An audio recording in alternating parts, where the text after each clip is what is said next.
the way that they approach things. One of my children is extremely calm, and she's very good. She never does anything wrong.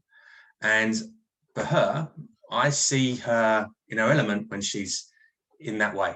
My other child is a bit mischievous and a bit feisty. And I think that both of my girls could go into any sport, but we need to take into account the fact that they are different and try and facilitate them being able to be effective with their personalities. So individual differences is a key for me across working as a whole in sports psychology, and any theory I believe needs to account for that, and a lot of theories don't account for that. Okay, another thing I think is that we feel different in different environments. So I'll give you my first applied example. A few years ago, I was working for a cricket club with a professional player who had been put into our second team, with a coach who later became the England coach, who's currently the England coach. And this player was extremely quick. He was a bowler, he was extremely quick, physically incredible. He looked like an Adonis. And he took 5 wickets. And at lunchtime, he went to McDonald's. He didn't stay with everybody. He went up the road to a fast food restaurant. And the second team afterwards calls the first team coach.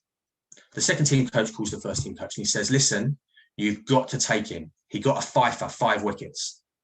And they were good wickets, because the next day we're going to the north of England to play against a county called Yorkshire.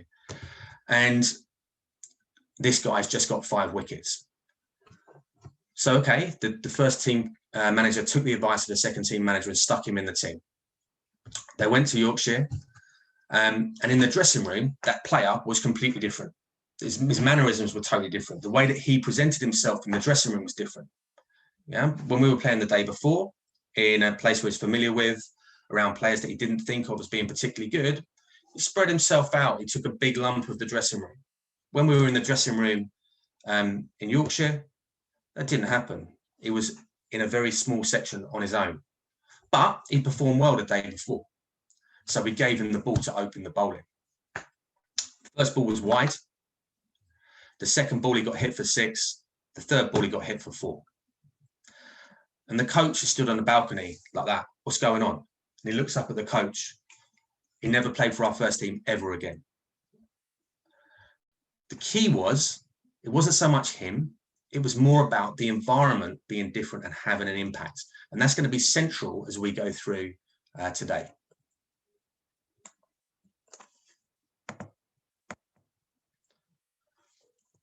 Okay, so how can academic sports psychology help in those situations that we just described? Ultimately, we have to have an evidence base. Yeah, it's not guesswork, is it? We're not doing stuff because we've just, we think it might work or whatever. We need to have an evidence base. And the place where I've looked, where I think I've found some answers, is the work of Yuri Hanin. And in a theory that's called the eyes-off theory, the individual zones of optimal functioning. All right. Now, this work was first published in 1978. Now, as an academic, I would criticize my students if they use a theory from 1978, because ultimately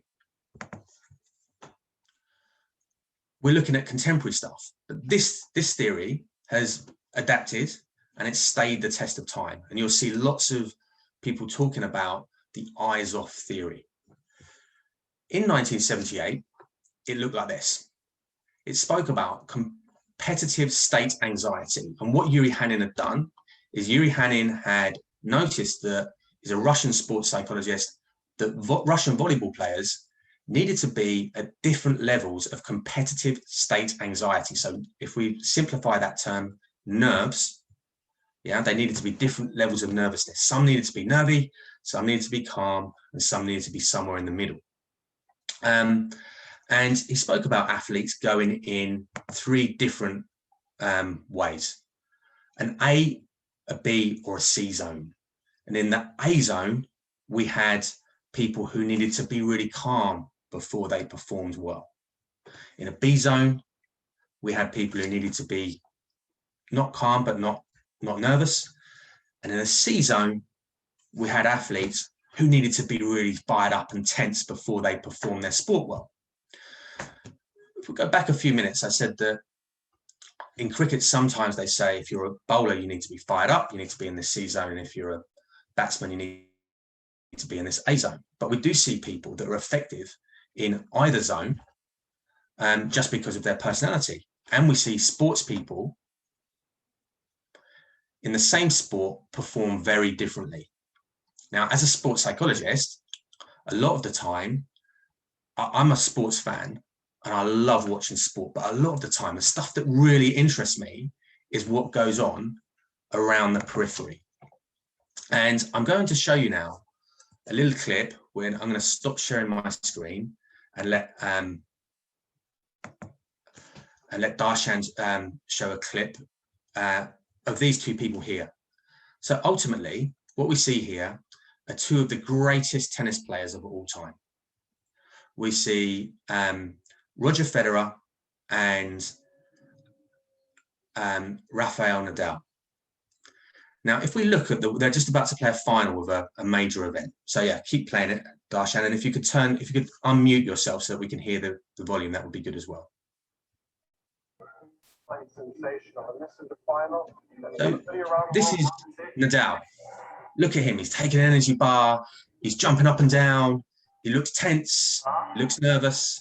This is just before the game. One of the greatest players of all time.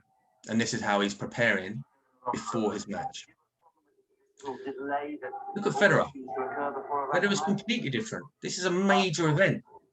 And he's just sat there. There's thousands of people in this stadium just looking at his tennis racket.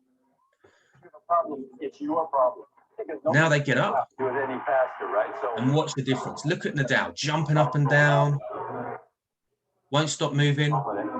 Federer comes to the net and just smiles. Gentlemen, welcome to the OT Arena and the final. I have few reminders. Using the net machine. How would you prepare for your sport? Are you more Federer or are you more Nadal? Okay, please let me know in a timely and a clear manner. Especially between first and second serve. Okay. Look at Nadal. Nadal can't sit still. Look at Federer. Dead still, dead calm. 2 of the greatest athletes of all time preparing very, very differently to get the most from themselves. Repeat. Thank you.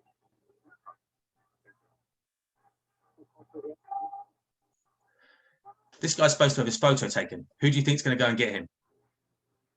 It's Nadal, yeah? Nadal's the one. He's anxious. I've got to get on. I've got to do this. After making sure the photographs do take place.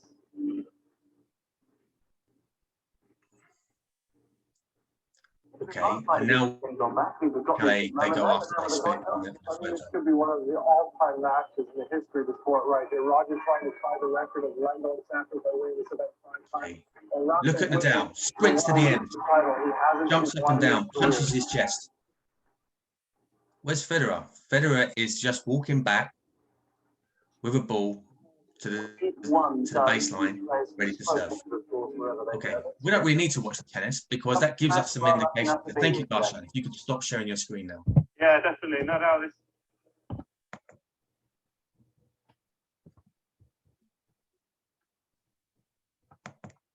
Okay, and I think you need to allow me to share my screen again. Yeah, go ahead, Dean. Thank you. Okay, so what we saw there were 2 elite level athletes that prepare very differently. And for me, that highlights the fact that ultimately individual differences are absolutely key and that there's room for everybody within sport. And the key is to enable yourself to find how you're going to perform at your best, right? And these 2 guys performed completely differently.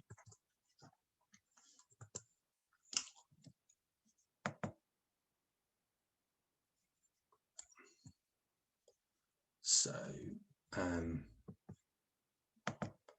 So I'm just going to go back to my presentation. Apologies, it wouldn't let me go past that slide. So,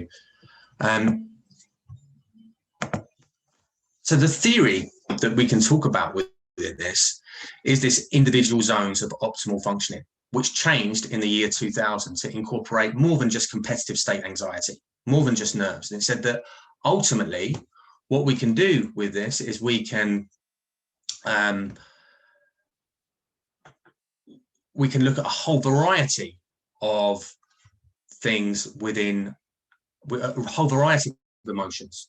Yeah, maybe anger is an emotion that's important. Maybe happiness is an emotion that's important. But whatever it is, whatever's relevant to the individual, we look at that one. So we take an individual perspective. If you were to look within the literature, we could look at the debate between idiographic and non-morphetic approaches. But this one is very much an idiographic approach. It sees individual differences as being absolutely key. And it sees those individually relevant emotions as being in zones. Yeah, what is it that makes us effective? And within these zones, reflection is a central concept. All right, can you look back at your performances and think about how they went and how you were feeling and what was going on for you at those times in your good and your bad performances? Some athletes I've worked with have not been able to do that. So, for example, I worked with a snooker player, who's a world top 16 snooker player, which is where they need to be if they're going to play full time and make a very good living out of snooker. And I asked him about his best performances. Look, I'm not being flippant, but I could not tell you in this one I'm feeling that way. In that one I was feeling that way. That was what was going on for me at the time, because I'm so nervy that I can't really think about it like that. So what we did with him is we watched some video of him. But ultimately, to use this fully, you need to be able to think back about how you were feeling and how those things, when you were performing well and when you were performing badly, and then how those two things connect for you to be able to really begin to understand what it is about you that enables you to perform well and what stops you from performing well.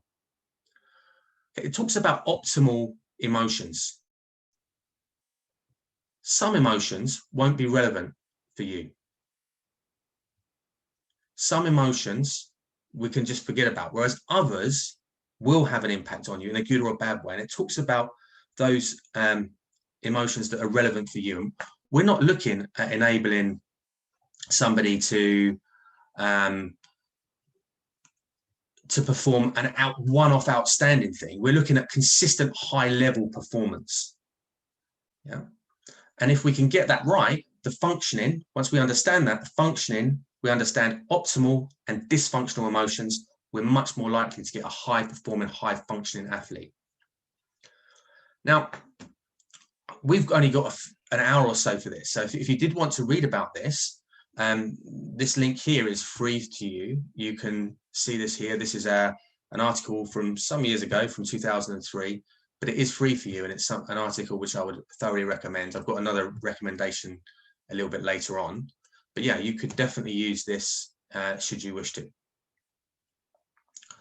Okay, I tend to adapt this process because within the next slide, I'll show you the book where there's some forms and there's a stepwise procedure.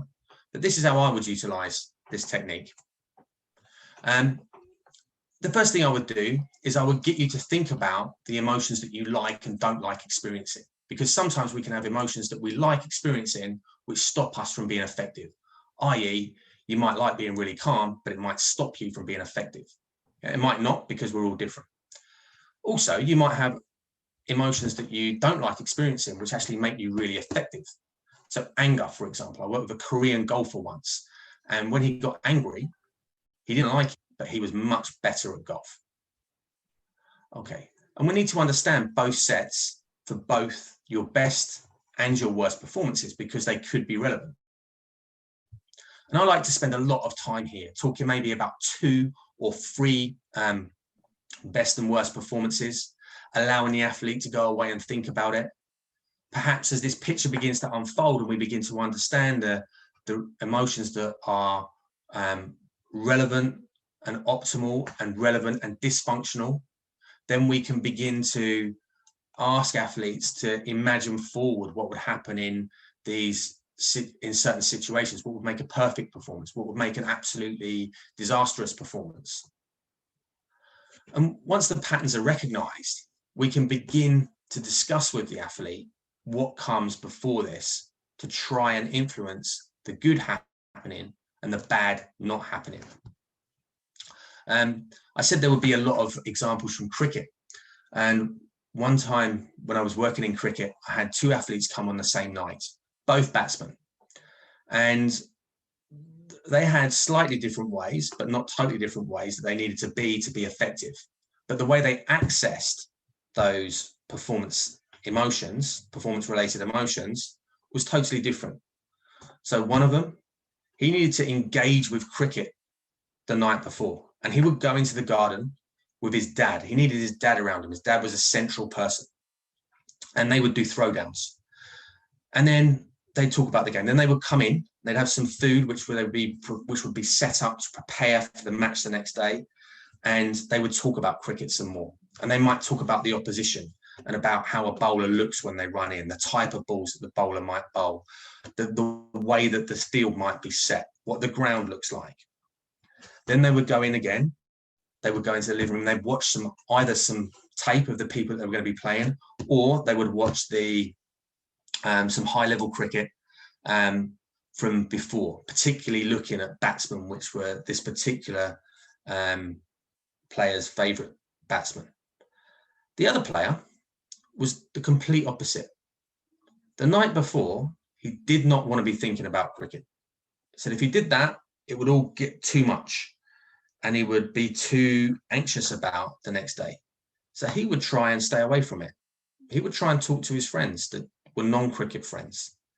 On the morning of, he would get his stuff ready, but he would maybe walk to the ground with a friend, and his friend would go somewhere else, or he might come in and watch. And he would say, okay, look, bye now, I'm done, I've got to play cricket now. And so he would not engage with the sport. And the people around him that enabled him to be effective were non-cricket people. So he liked to stay away from it. So we see two different ways of approaching this. Yeah, two very different ways of getting to the same ends.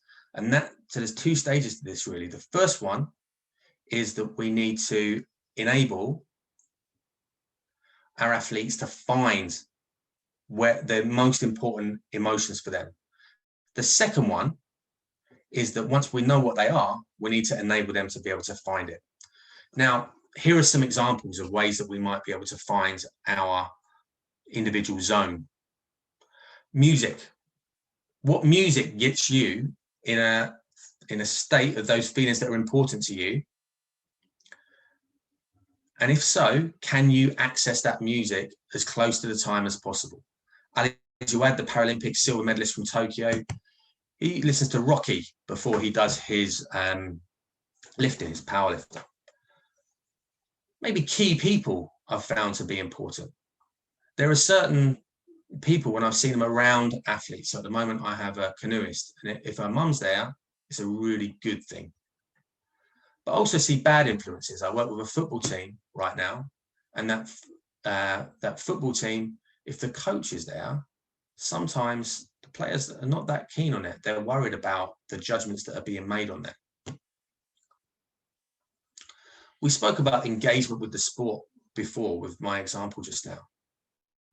Another thing is whether or not you're refreshed. A lot of the time, people are unable to access these states if they're not refreshed.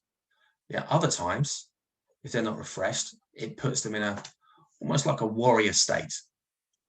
And I've also seen romantic relationships work in both ways, good and bad. So having a good romantic relationship, stopping the person from performing well, or a relationship break, or allowing the person to perform well, and a breakdown working in both ways as well. But these are the key things, some of which you can influence, which have influenced my clients being able to access their key performance areas.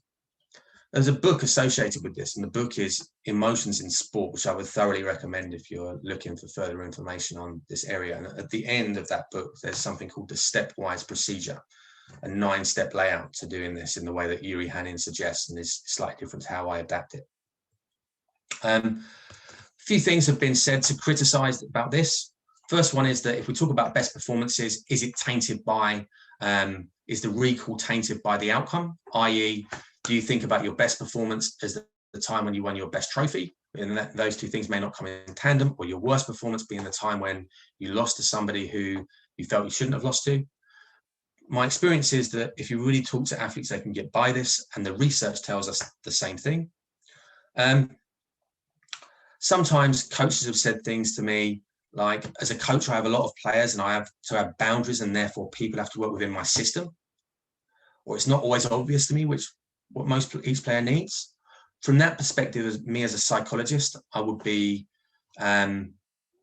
thinking, how can I enable the player to work within the system and still get the most from themselves? If we had a bit more time, I'll give you a few more examples on that. And another thing is, can this work with a team, or is this just about individuals? Some of the time I gave you the example of Federer and Nadal.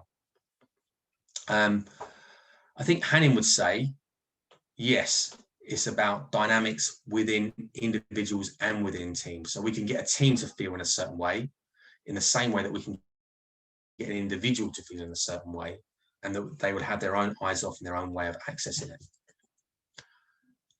If you're interested in this, this is what I would do.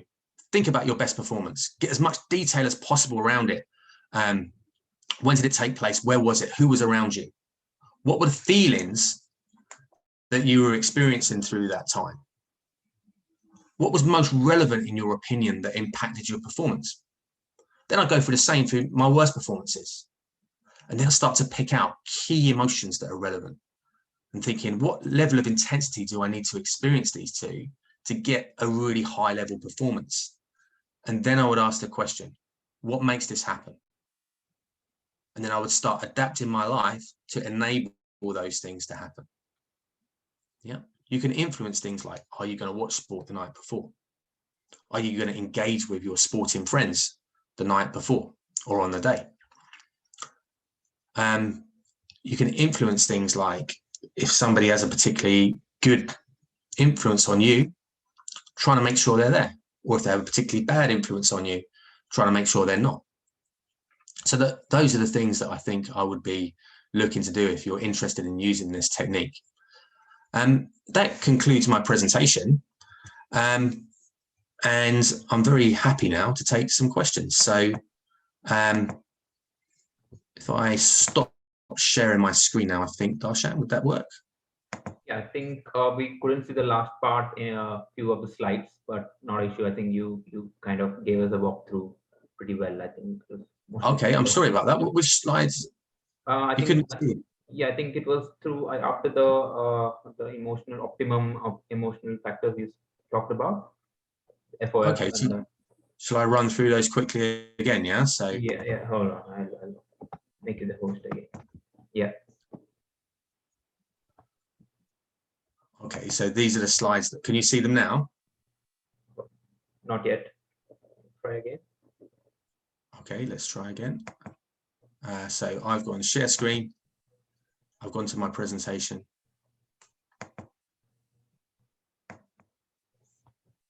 Yeah. Can you see that? Yeah.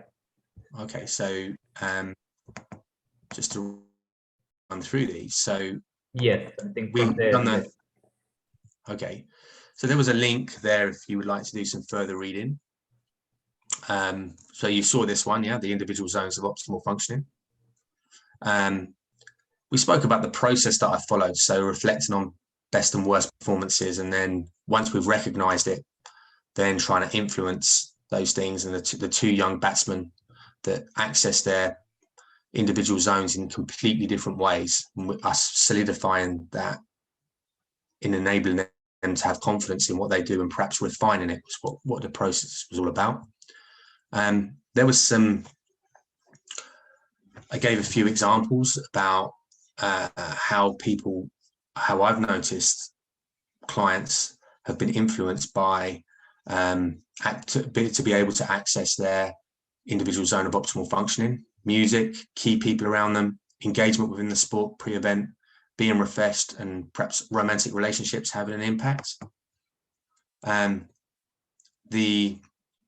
For further information, there's a book called Emotions in Sport, which I would thoroughly recommend.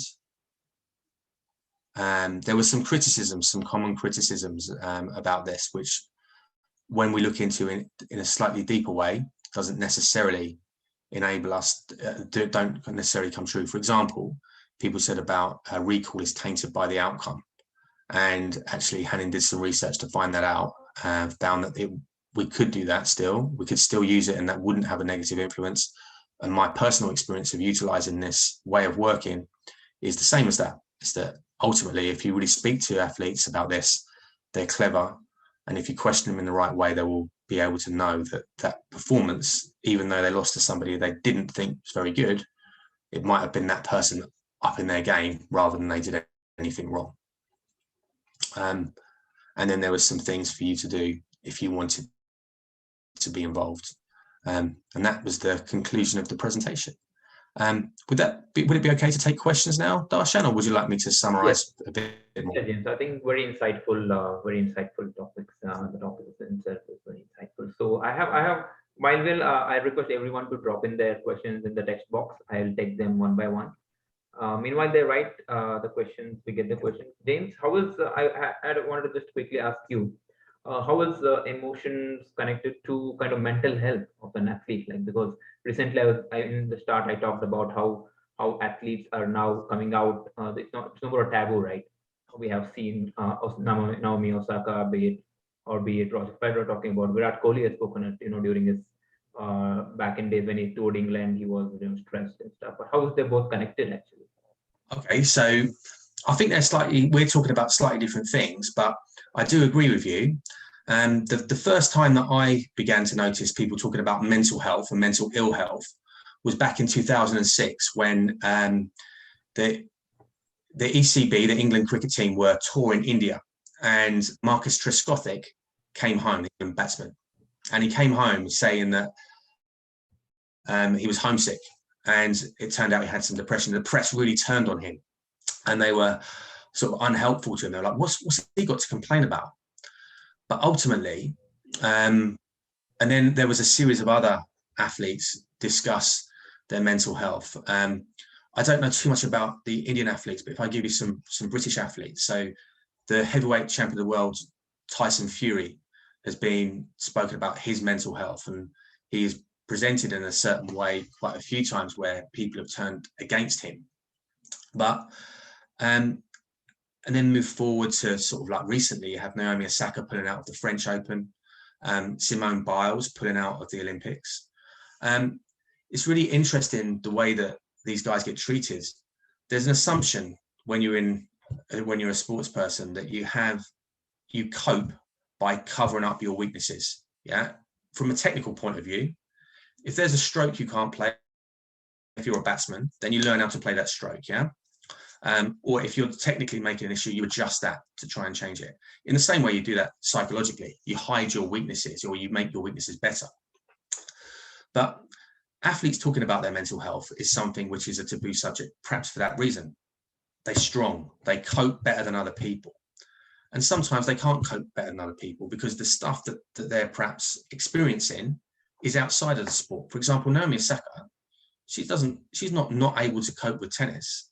The stuff that she finds challenging is the post-match interviews, the press reports, the fact that she's been doing tennis for a long time and it stopped her from being able to fulfill other areas of her life. But it's difficult for her to talk about that. Add to that, the press are not sympathetic, generally speaking. I think that's a big reason why we see a lot of athletes suffer in silence. The only time that I've seen when the press have been on the side of the athlete was Simone Biles in the recent Olympics, where she didn't perform, where she pulled out and allowed somebody else to perform. So I think we've got some way to go with assisting athletes with their mental health, and yeah, hopefully, but I can see change and things changing. Great. Thanks, James. So I think we can move to the questions part with a couple of questions that's come in. We have a question from Paul Walsh. Paul Walsh is basically a friend of ours. He's from Jungle Cruise Foundation based in Kolkata. They empower children through the sport of rugby.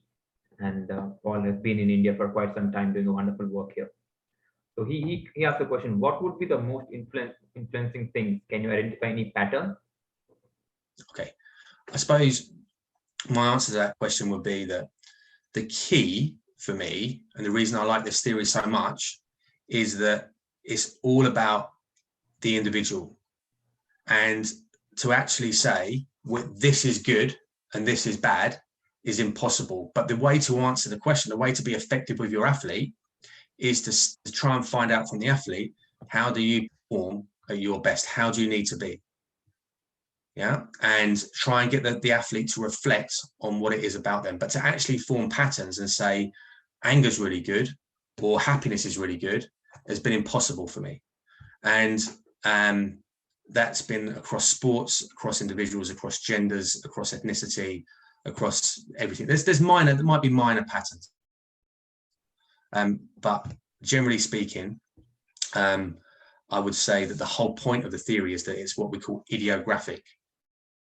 It looks at individual differences as being a central feature, so enabling the individual to find their way of being effective and not having to fit within a system, but find their way of being able to do that is a key factor.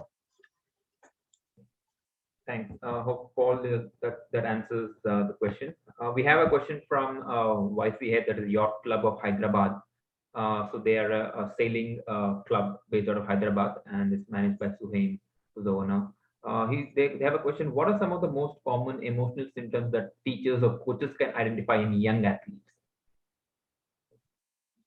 Okay, so if I'm working with a young athlete, yeah, what I think I would do would be to look at, so rather than saying this is the key emotion, yeah, I would look at the parameters of the sport, and then I would begin to think, right, how can you be effective, you as you? So when I gave the example of my children, they're very, very different the way that they approach things. Yeah, and I think we would need to try and enable them, for them to be effective, we'd need to have different things in place. So I think I would try and get from the child how they feel that they perform well. And I think I would use that process of reflection and thinking about what they do, rather than saying these are the key emotions. So both questions have been about getting an answer, a rule of thumb, whereas this way of doing things is not about a rule of thumb. It's about enabling it's about saying we can't have a rule of thumb, because human beings are so complex that what we need is to allow them to be authentic. And to do that, we need to get them to look at how they perform well, what's optimal, and provided it's within the rules of the game, then they can be effective. And we see a lot of examples. So I know that I don't believe snooker's popular in India. Is that right? Yeah, I mean, yeah, snookers, I would say, won't come under one of the top sports. Yeah. Okay, so in England, it is a popular sport, and some people there's arguments about who's the greatest of all time, but a lot of people would say it's a player called Ronnie O'Sullivan. And I think if you look at a fine motorsport like snooker, you wouldn't pick his personality to be the most effective, because he's flamboyant, he's outspoken, he's extroverted, etc. But actually, he's the best. So it's about enabling, so you can be effective in any environment, I think, by looking at the individual and enabling the individual to fit within that environment authentically.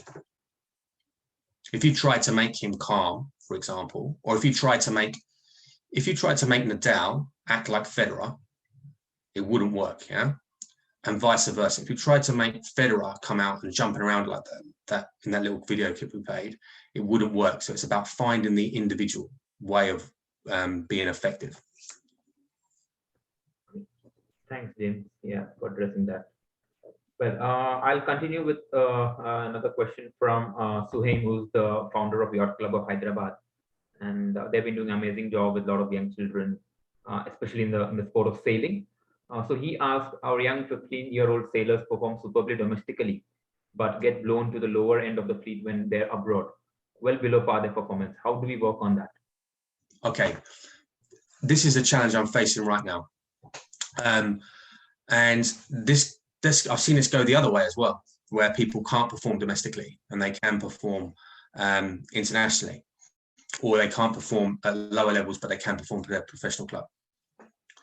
Ultimately, for me, it's about how we fill the time in both environments. Yeah, what are the key things that enable them to be effective? So right now, I have a situation with I want to anonymize the person, but it's in a water-based sport.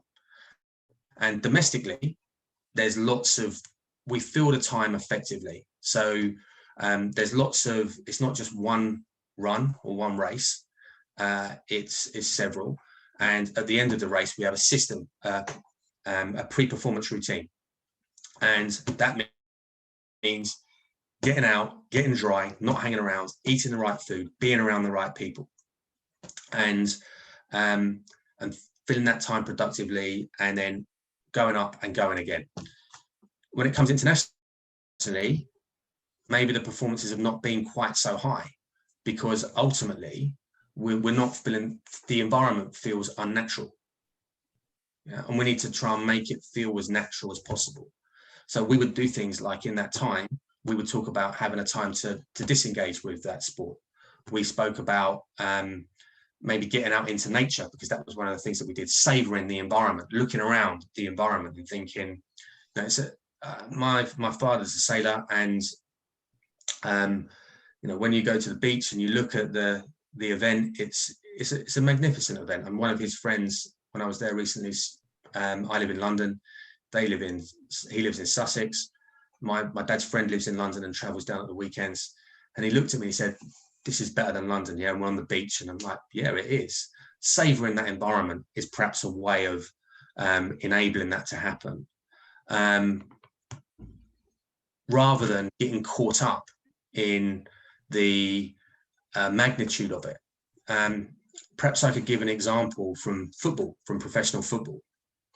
I worked with a young man of 16, approached me a few years ago, and he was a goalkeeper, and his dad that approached me, and he said, "I've just signed as a apprentice for a professional club in League One in England. So there's Premier League, Championship, League One, League Two. So they're the 4 professional leagues, and we're going to work together. I would like to work with you." So we worked together, and he became very effective in his academy environment, and he was training with the first team. And this team got into a playoff final at Wembley, our national stadium. And he was going as the sub goalkeeper. And we spoke about it before. We said, right, what's going to happen when you go to Wembley? You're going to get on that bus. It's a massive day for everybody. Are you going to pail back? How do we get the most? His name's Chaz. You won't know him. He's not a famous goalkeeper. Chaz, are we going to get the Chaz that turns up to training, that's all over the academy, that's willing to sort of like engage with the first team when it gets a chance? Or are we going to get that Chaz that when things go badly, that you pale, you go back in? And one of the things that he used to do is that he used to like to walk out to the centre and look at the goal from both sides, look at the grounds, and then go back to one of the goals and think, right, where are the kicks? How long is it? What's it going to feel like to kick across there? If you're 17 years old and you're getting on a bus to go to Wembley Stadium, the national stadium, with a load of seasoned professionals, are you going to do that? 99 times out of 100, you wouldn't. But we made sure he did, so that if he came off the bench, he was ready. And I would suggest that you do something similar to that, that you try and follow the patterns that you've had before to get the most from yourself. Great. That's very insightful, James. I think preparing yourself before the highest level is very important, I think. Yeah. And not always easy. Yeah. Because things get in the way, where perhaps you go along as a bit more of a passenger. True. Yeah. Great. So I think we have time for a couple more questions. I think I'll take 2 more. One is Sashidhar. He asks, he's from BTM Football Club. He asks, how does social media or the regular media influence today's generation on elite athletes in their performances on the big stage? And is there a link between the media and social media and emotions, affecting the emotions? I think going back to what you said about the mental health stuff, definitely see that as a link there, because we have instant access to a lot of these guys.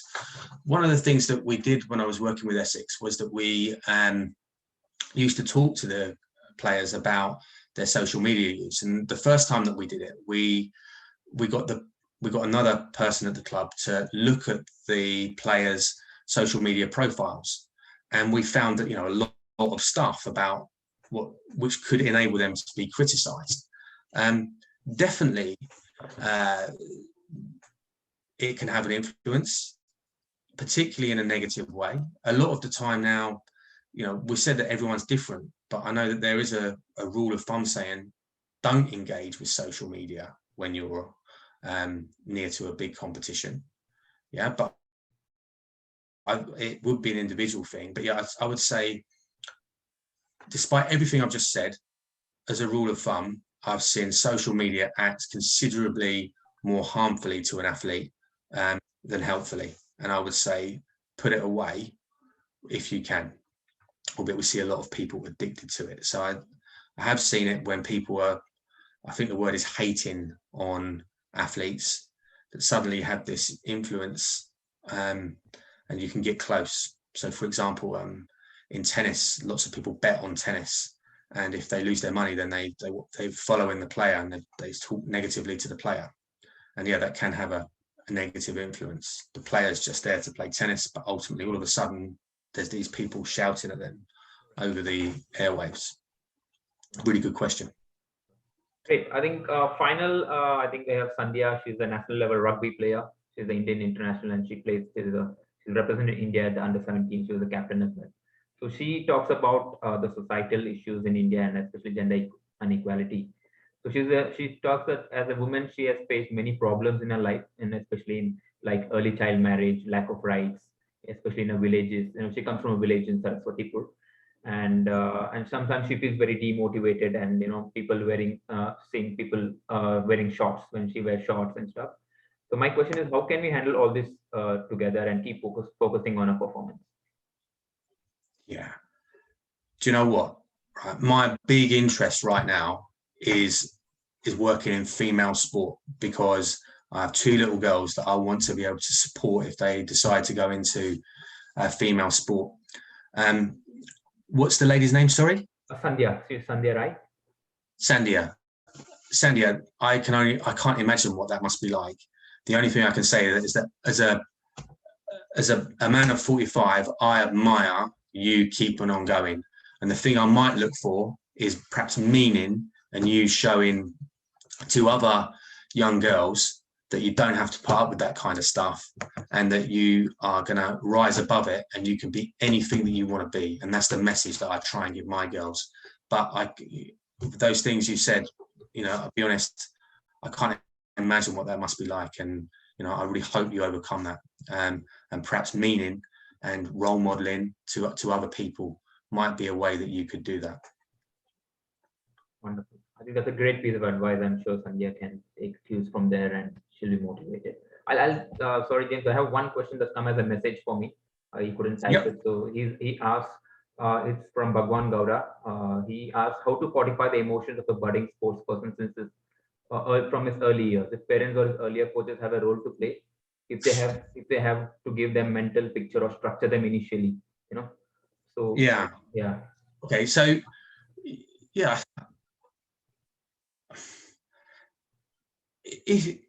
A lot of people say that to be a good bowler, you need to be aggressive. To be a good batsman, you need to be calm. To be good at fine motorsport, you need to be calm. To be good at powerlifting, sumo wrestling, you need to be aggressive.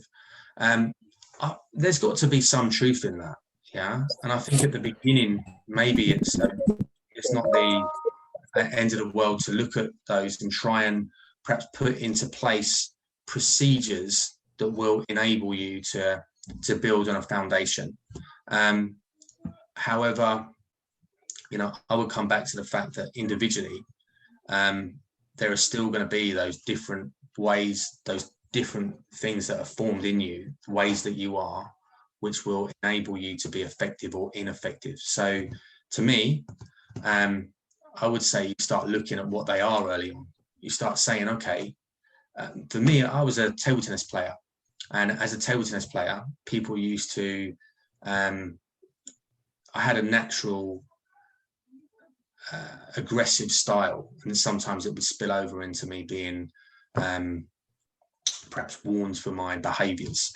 And at that point, people would say, you need to calm down. And then I did try and calm down. And what I found was that I was nowhere near as effective. So I think for me, if I was going back to me in that situation, despite the fact that people saying you need to be a bit calmer, I think I'd say, okay, how can you channel that in a way which is not going to get you in any trouble and allow you to be as effective as you can be? And they would be the sort of questions, getting the athletes to start reflecting early on. Yeah. Or I had a footballer come to me and said, I've always been really calm. And we spoke about what he got out of being really calm. He played in the central midfield. And that's a position where you're supposed to be aggressive. And he said, I want to be more aggressive. And we spoke about it. And eventually we said, no, we don't. We don't. We want to take care of you naturally because that's how you are. The example I gave of Roger Federer used to be a real feisty character and then decided he was going to be calm. So maybe, that kind of upends what we're talking about. But I think for me, it's all about what's natural and how can you enable what's natural to fit within that environment and be more effective, so that the person, when they're asked questions, is natural and they've got this go-to position rather than a position which somebody has decided that is going to be more effective. Great, James. Thank you so much. I think we are on time. I think about time. Okay. So yes, I think we had Paul who wanted to just remind us of all your Twitter handles. You can just type it in the box so people can follow you on Twitter. Okay. Yeah. Thank you very much. That's very nice of you. Great. So I think thanks everyone for joining. We have 3 more sessions lined up. Don't forget, it was a wonderful start to the performance week from James. No better start we could have got. Quickly, I think, Paul, a parting thought. What do you advise for a lot of these young athletes here, and a lot of coaches also are here. Coaches and admins are there. Yeah. Did you say Paul or? Yeah, sorry, James. Yeah. A small parting thought, a small bit of advice on, for the young athletes and coaches from your end. Okay. Yeah. Be yourself. Don't let anybody tell you that you have to act in a certain way, but find a way of being yourself and being effective within that environment. That would be my parting gesture. Individual differences are important. And if you can be yourself, you're more likely to be effective at the end. Great. Wonderful, James. Thank you so much for joining today. I'm sure you've been really busy, took off some time because university has started. I'm sure the campuses are buzzing. Oh, yeah. Yeah. So brilliant. Well, thank you so everyone. much. Yeah. Thank you. Great. All right. Thanks for joining. So we will, hopefully we have a 2 p.m. session tomorrow as well with Rishabh Telang. So anyone's interested, you'll be getting the links to join. You can join that as well. So yes. So thank you, everyone. Have a good day. Thank you. Bye-bye.